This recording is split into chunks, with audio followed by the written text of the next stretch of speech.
Hello, you're welcome back to my channel.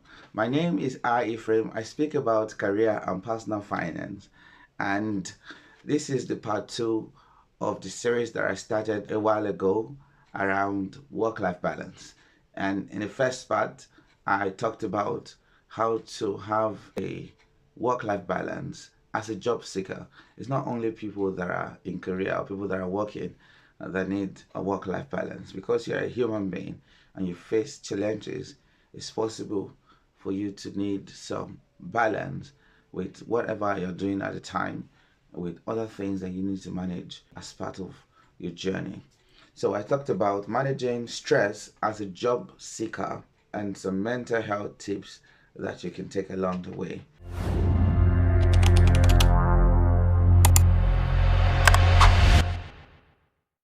And in this series, I'll be looking at setting boundaries in a new job without seeming difficult. So once you get a new job, it might not be this might not be your first job. It could be that you just changed a role and you have moved on to another company and you don't know how to manage the affairs of your personal life and the things that you need to do at the office. So we're going to be looking at strategies that you can implement to ensure that you are able to match and balance those two areas. So setting boundaries in a new job without seeming difficult. So because you are new on the role, it's possible that you don't want to offend anyone and you don't want to feel like you are a difficult person. So yeah, probably just walking on eggshell because of all of that. And if you decide to please people because you don't want to offend, eventually your personal life or other things that are important to you will suffer because of all of this. So I'm going to be sharing 3 strategies that you can implement that will help you in that process. And number 1 is communicating your needs and expectation clearly with your team and manager. And what I do with my own team, for example, is that at the beginning of every engagement, we have several engagements.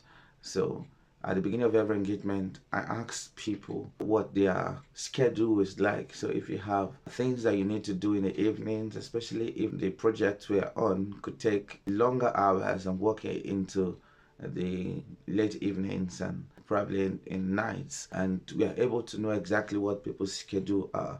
You might not be in a position where you are being asked that, but you still need to communicate your schedule and your expectation, your needs. If you already had a holiday planned and you have paid for it and all of that, and there's a project at hand, because you got a new job doesn't mean that you need to cancel it.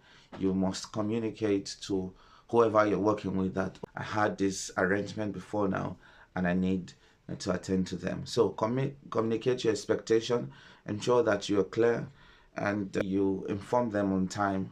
Not just your manager, your team member need to be aware so that you can build trust as part of that process. That's number 1. Number 2 is to establish a routine that balances work and personal life. Now, what I tell people is have an automated life. I know that sounds mechanical because you want to be able to accommodate things or situations as they come on a daily basis, but you already have a system. It's just that you might not be conscious of that fact that you do. You wake up in the morning, the first things that you do when you wake up, some people is pick up their phone, some people is rush to the bathroom, some people is brush their teeth and things like that. So you already have a routine.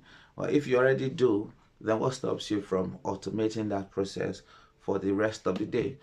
It might not be every minute of the day, but there are landmarks or times in the day where you are doing particular things, and that could include personal stuff, and it could even be during work hour. If you're flexible, of course, you make up the hours later or before, so starting a little earlier or working later. Of course, all of that would have been communicated to your managers and team members so everyone knows what you're doing at any particular time.